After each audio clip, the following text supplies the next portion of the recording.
Documento 189. A ressurreição.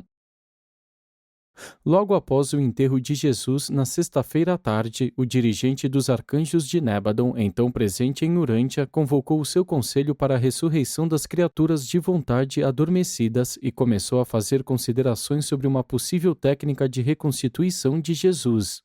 Esses filhos reunidos do universo local, criaturas de Micael, realizaram isso sob a sua própria responsabilidade. Gabriel não os havia reunido. Por volta da meia-noite, haviam chegado à conclusão de que a criatura nada poderia fazer para facilitar a ressurreição do Criador. Eles estavam dispostos a aceitar o conselho de Gabriel, que os instruíra para que, desde que Micael havia dado a sua vida por seu livre-arbítrio, também teria o poder para retomá-la de novo de acordo com a sua própria determinação. Pouco depois da suspensão desse conselho de arcanjos, portadores da vida e seus vários colaboradores no trabalho de reabilitação da criatura e da criação moroncial, o ajustador personalizado de Jesus, estando no comando pessoal das hostes celestes, então reunidas em Urântia, naquela vigília ansiosa, disse estas palavras a todos: Nenhum de vós nada pode fazer para ajudar vosso Criador Pai no retorno à vida. Como mortal deste reino, ele experimentou o falecimento dos mortais. Como soberano de um universo, ele ainda vive. O que vós estáis presenciando é o trânsito mortal de Jesus de Nazaré, da vida na carne para a vida na morôncia. O trânsito espiritual de Jesus foi completado no momento em que me separei da sua personalidade e tornei-me o vosso diretor temporário.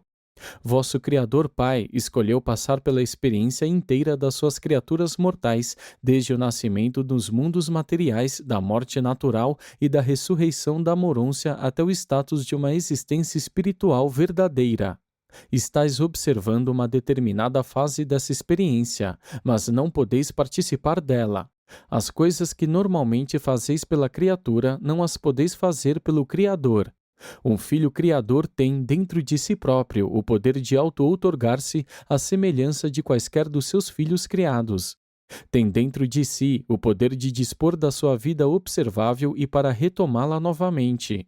E tem esse poder pela via do comando direto do Pai do Paraíso. E eu sei do que estou falando. Quando ouviram o ajustador personalizado dizendo isso, todos eles assumiram uma atitude de expectativa ansiosa, desde Gabriel até o mais humilde querubim. Eles viram o corpo mortal de Jesus no sepulcro. Detectaram evidências de atividades do seu amado soberano no universo. E, não compreendendo tais fenômenos, esperavam pacientemente pelo que sobreviria. 1. O trânsito moroncial. Às 2h45 do domingo de manhã, a Comissão de Encarnação do Paraíso, formada por 7 personalidades não identificadas do Paraíso, chegou ao local e imediatamente desmembrou-se em torno do sepulcro. Às 2h50, vibrações intensas de atividades materiais e moronciais combinadas começaram a emanar do novo sepulcro de José e às 3h02, nessa manhã de domingo, 9 de abril do ano 30 d.C., a forma moroncial ressuscitada e a personalidade de Jesus de Nazaré saíram do sepulcro. Depois de ressuscitado, Jesus emergiu do sepulcro. O corpo de carne no qual ele tinha vivido e trabalhado na terra por quase 36 anos ainda jazia lá no nicho do sepulcro, envolto no lençol de linho, exatamente como havia sido colocado para descansar por José e pelos seus amigos na sexta-feira à tarde. Nem a pedra diante da entrada do sepulcro havia sido movida para nada. O selo de Pilatos permanecia intacto ainda, os soldados ainda estavam de guarda. Os guardiães do templo tinham estado em vigia contínua. A guarda romana havia sido mudada à meia-noite. Nenhum desses vigias suspeitava de que o objeto da sua vigia havia levantado-se em uma nova forma mais elevada de existência, e de que o corpo que eles estavam guardando agora não era senão um envelope exterior descartado que não tinha mais nenhuma ligação com a personalidade moroncial liberada e ressuscitada de Jesus. A humanidade é lenta para perceber que em tudo o que é pessoal, a matéria é o esqueleto da morôncia e que ambos são uma sombra refletida da realidade espiritual que perdura. Quanto tempo haverá de passar até que vós considereis o tempo como a imagem em movimento da eternidade e o espaço como uma sombra fugaz das realidades do paraíso? Até onde podemos julgar, nenhuma criatura deste universo, nem personalidade alguma de outro universo, nada teve a ver com essa ressurreição moroncial de Jesus de Nazaré. Na sexta-feira, ele entregou a sua vida como um mortal deste reino.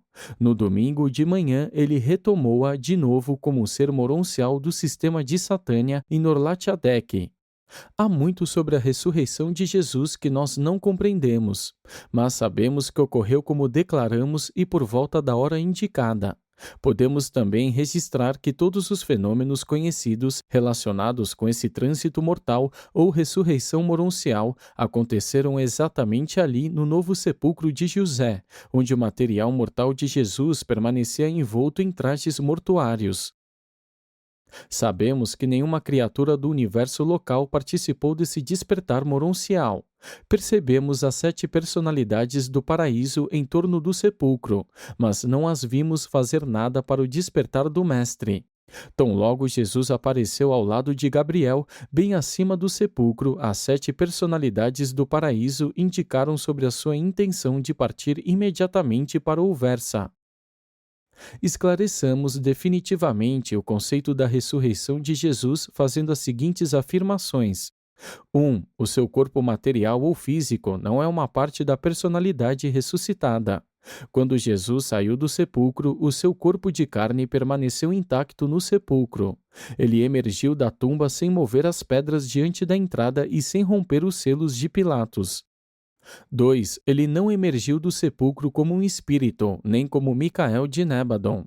Ele não apareceu na forma do soberano Criador, tal como fora antes da sua encarnação à semelhança da carne mortal em Urântia. 3. Ele saiu do sepulcro de José na forma semelhante das personalidades moronciais daqueles que, como seres moronciais ascendentes ressuscitados, emergem nas salas de ressurreição do primeiro mundo das mansões deste sistema local de Satânia. E a presença do monumento em memória de Micael no centro do imenso pátio das salas de ressurreição de Mansônia número 1 leva-nos a conjecturar que a ressurreição do Mestre em Urântia foi de algum modo promovida a partir daquele que é o primeiro mundo das mansões do sistema. O primeiro ato de Jesus, depois de levantar do sepulcro, foi o de saudar Gabriel e instruí-lo a continuar na função de executivo dos assuntos do universo entregue a Emanuel, e então solicitou ao dirigente dos Melquisedeques que transmitisse a sua saudação fraternal a Emanuel. Pediu ao Altíssimo de Edentia pela autorização dos anciães dos dias para o seu trânsito mortal. E, voltando-se para os grupos moronciais dos 7 mundos das mansões, aqui reunidos para saudar e dar as boas-vindas ao seu Criador, como criatura da sua própria ordem, Jesus disse as primeiras palavras da sua carreira pós-mortal. Disse o Jesus moroncial: Tendo terminado a minha vida na carne, permanecerei aqui por um breve período na forma transitória para que eu possa conhecer melhor e mais completamente a vida das minhas criaturas ascendentes e para que em seguida eu revele a vontade do meu Pai no paraíso. Depois de haver falado, Jesus sinalizou para o ajustador personalizado e para todas as inteligências do universo reunidas em Urântia para presenciar a ressurreição, a fim de que fossem imediatamente despachadas para atender aos seus respectivos compromissos no universo. Jesus começava agora os contatos de nível moroncial sendo apresentado como criatura aos requisitos da vida que ele tinha escolhido viver por um curto tempo em Urântia. Essa iniciação ao mundo moroncial necessitou de um período de mais de 1 hora do tempo terreno e foi por 2 vezes interrompida pelo seu desejo de comunicar-se com as suas antigas companheiras na carne, quando elas vieram de Jerusalém para espiar com admiração dentro do sepulcro vazio e descobrir o que consideraram uma evidência da sua ressurreição. E agora se completa o trânsito mortal de Jesus, a ressurreição moroncial do Filho do Homem. E tem início a experiência transitória do Mestre como personalidade a meio caminho entre o material e o espiritual. E a tudo isso ele faz por meio do poder inerente a si próprio. Nenhuma personalidade prestou-lhe qualquer assistência. Agora vive como Jesus moroncial, e à medida que começa essa vida moroncial, o corpo material da sua carne está lá, exatamente como antes na tumba. Os soldados continuavam de guarda e o selo do governador nas pedras ainda não havia sido rompido. 2. O corpo material de Jesus. Às 3h10, enquanto Jesus ressuscitado se confraternizava com as personalidades moronciais reunidas, vindas dos 7 mundos das mansões de Satânia, o dirigente dos arcanjos, anjos da ressurreição, aproximou-se de Gabriel e pediu-lhe o corpo mortal de Jesus. E o dirigente dos arcanjos disse: Podemos não participar da ressurreição moroncial da experiência de auto-outorga de Micael, nosso soberano, mas gostaríamos de ter os seus restos mortais sob a nossa custódia para dissolução imediata. Não nos propomos empregar a nossa técnica de desmaterialização, meramente queremos invocar o processo do tempo acelerado. Suficiente para nós já é havermos visto o soberano viver e morrer em Urântia. As hostes do céu seriam poupadas da recordação de ter de suportar a visão da degradação lenta da forma humana do Criador e sustentador de um universo. Em nome das inteligências celestes de todo o Nébadon, peço um mandado dando a mim a custódia do corpo mortal de Jesus de Nazaré e o poder de procedermos à sua dissolução imediata. E após Gabriel e o decano altíssimo de Edente conferenciarem, foi dada ao porta-voz dos arcanjos das hostes celestes a permissão para que ele dispusesse dos restos físicos de Jesus como julgasse conveniente. Depois de ser-lhe concedido esse pedido, o dirigente dos arcanjos convocou para ajudá-lo muitos dos seus companheiros, junto com uma numerosa hoste de representantes de todas as ordens de personalidades celestes, e então, com o auxílio das criaturas intermediárias de Urântia, eles deram prosseguimento à tomada de posse do corpo físico de Jesus. Esse corpo de morte era uma criação puramente material, era físico e real. Não poderia ser removido do sepulcro como havia sido removida a forma moroncial da ressurreição, escapando do selo sepulcral. Com a ajuda de algumas personalidades moronciais auxiliares, a forma moroncial, em um momento, pode se fazer como espírito, de um modo tal que se torne indiferente à matéria comum, enquanto em um outro momento ela pode tornar-se discernível e contatável para os seres materiais como os mortais deste reino. Enquanto eles se preparavam para remover o corpo de Jesus do sepulcro, antes de dispor dele de um modo preparatório de modo a dar-lhe uma dissolução quase instantânea, condigna e de modo reverente, foi designado às criaturas secundárias de Urântia que rolassem as pedras afastando-as da entrada da tumba. A maior dessas duas pedras era circular e imensa, muito semelhante a uma roda de moinho que se movia em um sulco marcado na rocha, de um modo tal que podia ser rolada para a frente e para trás a fim de abrir ou fechar a tumba. Quando os guardas judeus vigilantes e os soldados romanos viram sob a luz escassa na madrugada a imensa pedra começar a rolar saindo da entrada do sepulcro, aparentemente por si mesma, sem quaisquer meios visíveis a explicar esse movimento, eles foram tomados pelo medo e pelo pânico e correram, abandonando depressa o local. Os judeus correram para suas casas, voltando depois para reportar o acontecido ao seu capitão no templo. Os romanos correram para a fortaleza de Antônia e contaram o que haviam visto ao centurião, tão logo ele chegou ao seu posto. Os líderes judeus começaram uma sórdida operação supostamente para livrarem-se de Jesus, oferecendo subornos ao traidor Judas, e agora, ao defrontar-se com essa situação embaraçosa, em vez de pensar em punir os guardas por desertarem do seu posto, recorreram ao expediente de subornar esses guardas e os soldados romanos. Pagaram a cada um desses 20 homens uma quantia em dinheiro e instruíram-nos a dizer a todos: enquanto dormíamos durante a noite, os seus discípulos precipitaram-se sobre nós e levaram o corpo. E os líderes judeus fizeram promessas solenes aos soldados de defendê-los perante Pilatos, caso chegassem ao conhecimento do governador que eles haviam aceitado um suborno. A crença cristã na ressurreição de Jesus tem sido baseada no fato do sepulcro vazio. Foi real e verdadeiramente um fato que o sepulcro estivesse vazio, mas essa não é a verdade da ressurreição. A tumba estava real e verdadeiramente vazia quando os primeiros crentes chegaram, mas esse fato, associado ao da indubitável ressurreição do Mestre, levou à formulação de uma crença que não era verdadeira. O ensinamento de que o corpo material e imortal de Jesus levantou-se da cova. A verdade relacionada às realidades espirituais e aos valores eternos nem sempre pode ser deduzida de uma combinação de fatos aparentemente reais.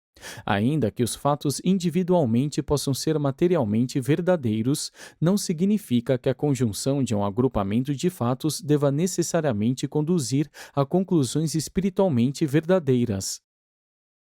O sepulcro de José estava vazio, não porque o corpo de Jesus haja se recuperado ou ressuscitado, mas porque as hostes celestes tiveram o seu pedido concedido, o pedido de dar a ele uma dissolução especial e única, um retorno do pó ao pó, sem a intervenção das demoras do tempo e sem a operação dos processos ordinários e visíveis de decadência mortal e de decomposição material. Os restos mortais de Jesus passaram pelo mesmo processo natural de desintegração dos seus elementos, que é característica comum a todos os corpos humanos na Terra, exceto que, do ponto de vista do tempo, esse modo natural de dissolução foi violentamente acelerado, apressado, chegando até mesmo a ser quase instantâneo.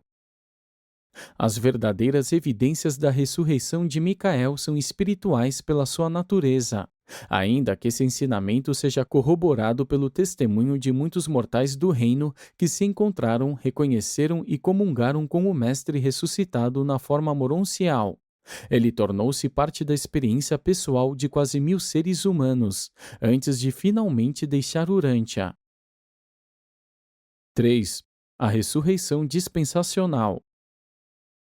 Pouco depois das 4:30 da manhã desse domingo, Gabriel convocou os arcanjos até perto de si e preparou-se para inaugurar a ressurreição geral de terminação da dispensação adâmica em Urântia.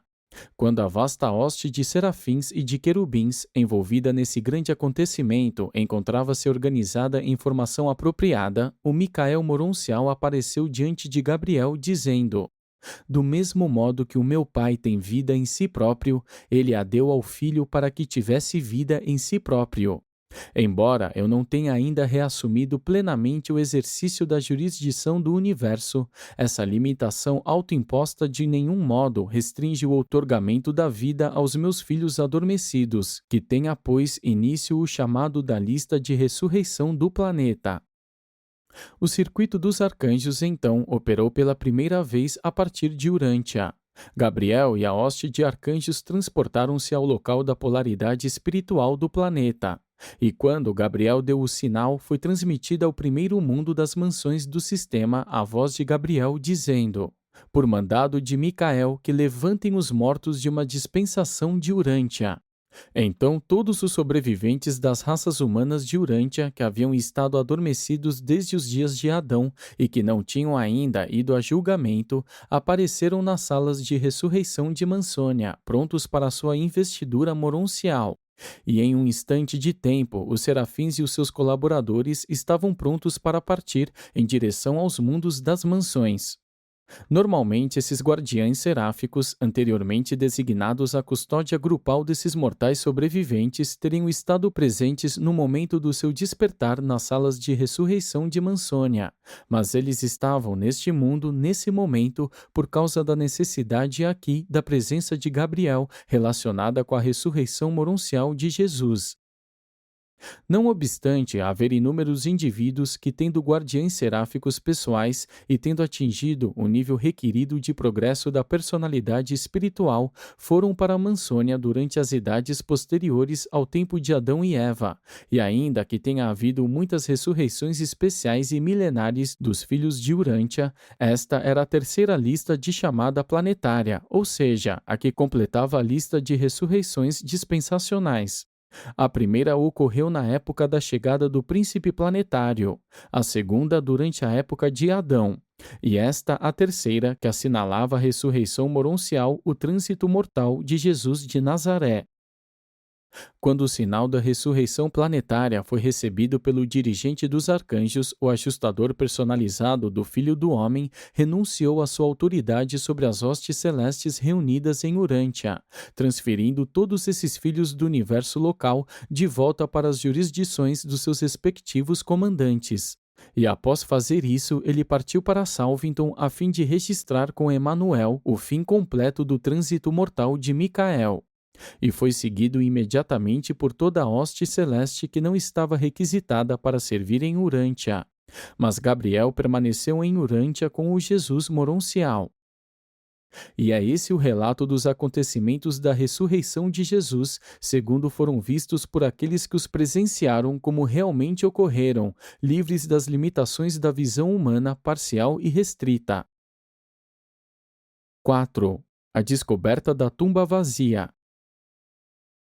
Nesse domingo de madrugada, tendo em vista que nos aproximávamos da hora da ressurreição de Jesus, deve ser relembrado que os 10 apóstolos encontravam-se hospedados na casa de Elias e Maria Marcos, onde dormiam na sala de cima, descansando nos mesmos leitos em que se reclinaram quando da última ceia com o seu mestre.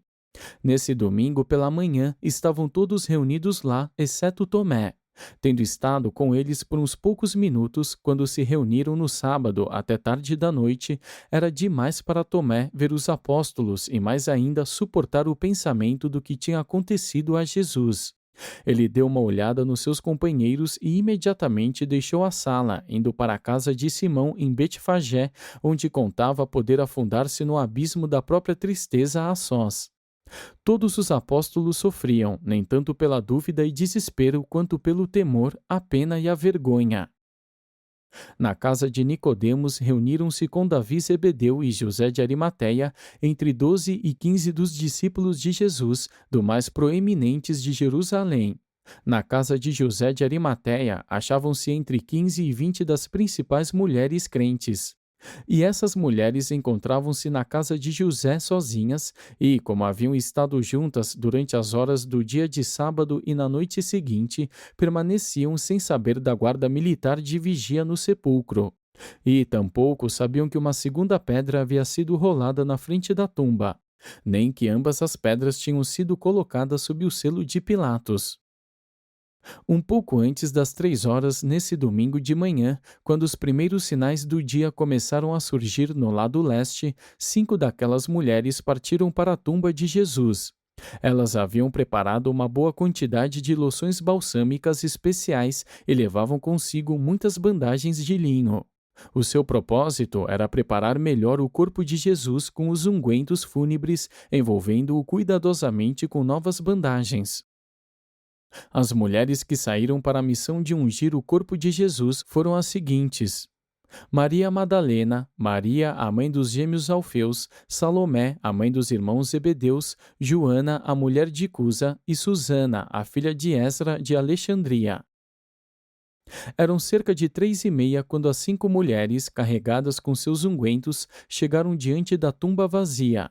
Enquanto passavam pelo portão de Damasco, elas encontraram inúmeros soldados correndo para a cidade, relativamente tomados de pânico. E isso as levou a parar por uns poucos minutos. Mas, vendo que nada mais acontecia, retomaram a sua caminhada. E, especialmente surpresas ficaram ao ver a pedra rolada para fora da entrada do sepulcro, pois, enquanto estavam vindo entre si, chegaram até a dizer: Quem nos ajudará a rolar a pedra? Então elas puseram a sua carga no chão e começaram a olhar umas para as outras, temerosas e em grande espanto. Enquanto estavam ali de pé atônitas, tremendo de medo, Maria Madalena aventurou-se a contornar a pedra menor e ousou entrar no sepulcro aberto. Essa tumba de José ficava no seu jardim nas colinas, do lado leste da estrada, e também dava face para o lado leste. A essa hora, apenas a luz da madrugada de um novo dia permitiu a Maria ver o local onde o corpo do mestre havia sido colocado e discernir que ele não mais estava ali. No recesso da pedra onde haviam deitado Jesus, Maria viu apenas o pano dobrado em que a sua cabeça estivera repousando e todas as bandagens com as quais havia sido envolto intactas e dispostas sobre a pedra, tal qual estiveram antes de as hostes celestes haverem levado o corpo. O lençol que o cobria encontrava-se aos pés do nicho fúnebre. Depois de permanecer na entrada da tumba por uns poucos momentos, ela não havia visto nada claramente tão logo entrara na tumba. Maria viu que o corpo de Jesus não se encontrava lá e que no seu lugar estavam apenas alguns tecidos fúnebres, e ela soltou um grito de alarme e angústia. Todas as mulheres ficaram extremamente nervosas. Tinham estado nos seus limites de tensão desde que encontraram os soldados em pânico na entrada da cidade, e quando Maria soltou o grito de angústia, elas ficaram aterrorizadas e saíram dali mais do que depressa. E não pararam até que tivessem percorrido todo o caminho até o portão de Damasco. Nesse momento, Joana deu por si de que elas tinham abandonado Maria e reuniu as suas companheiras para voltarem ao sepulcro.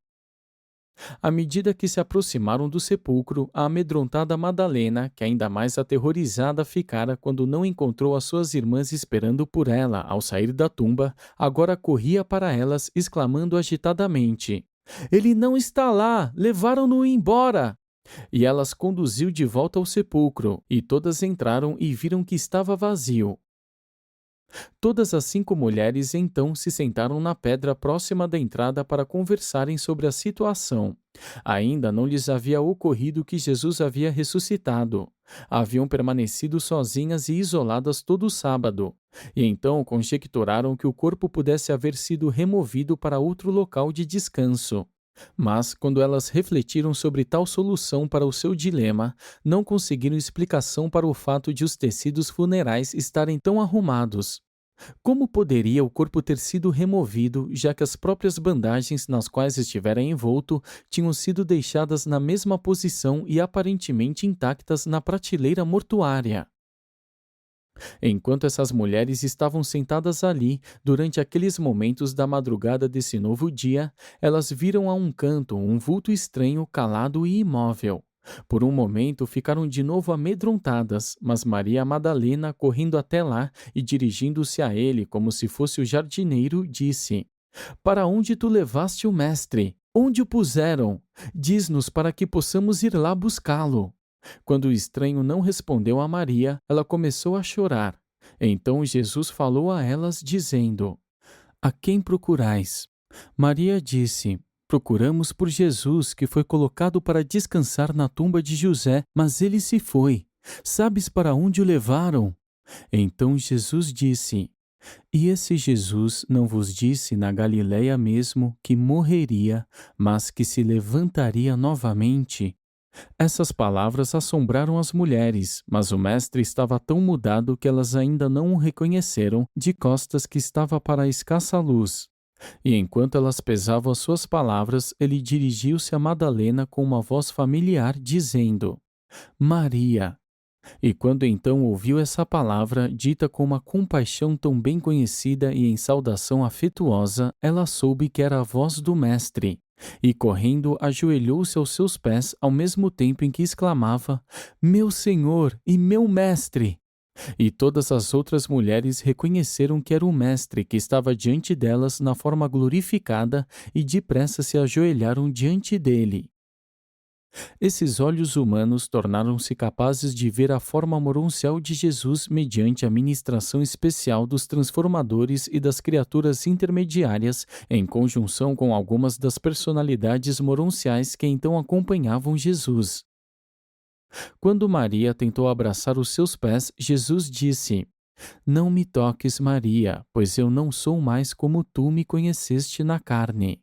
Nesta forma eu permanecerei convosco por uma temporada, antes de ascender ao Pai. Mas agora ide todas vós e dizei aos meus apóstolos e a Pedro que eu ressuscitei, e que vós já falastes comigo."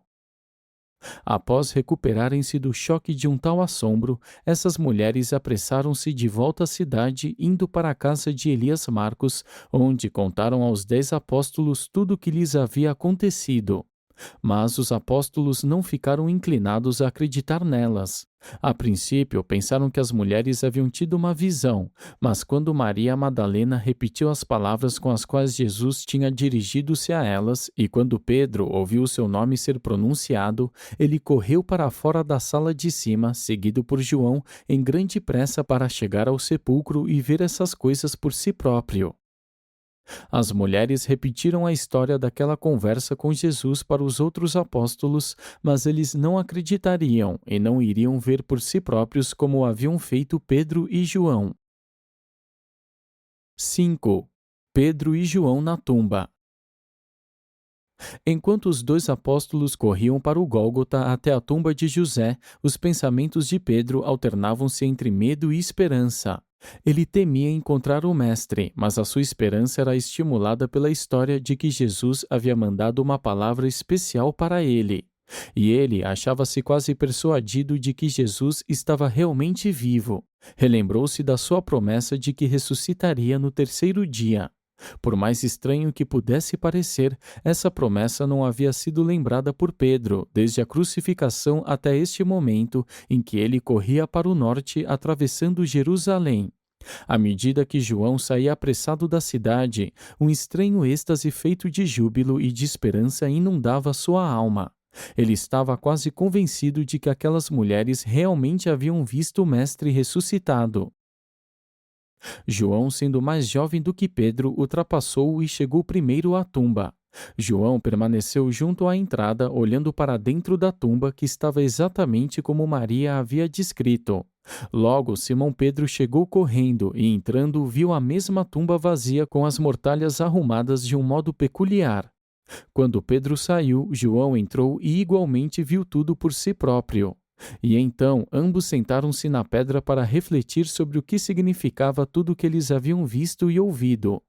E, enquanto estavam sentados lá, reviraram por completo nas suas mentes o que havia sido dito a eles sobre Jesus, mas não conseguiam perceber claramente o que havia acontecido. Inicialmente, Pedro sugeriu que a tumba houvesse sido saqueada, que inimigos houvessem roubado o corpo, talvez subornando os guardas. Mas João ponderou que a tumba não teria sido deixada tão arrumada se o corpo tivesse sido roubado, e também levantou a questão de como as bandagens puderam ser deixadas para trás e aparentemente tão intactas. E de novo, ambos voltaram à tumba para examinar mais de perto as mortalhas.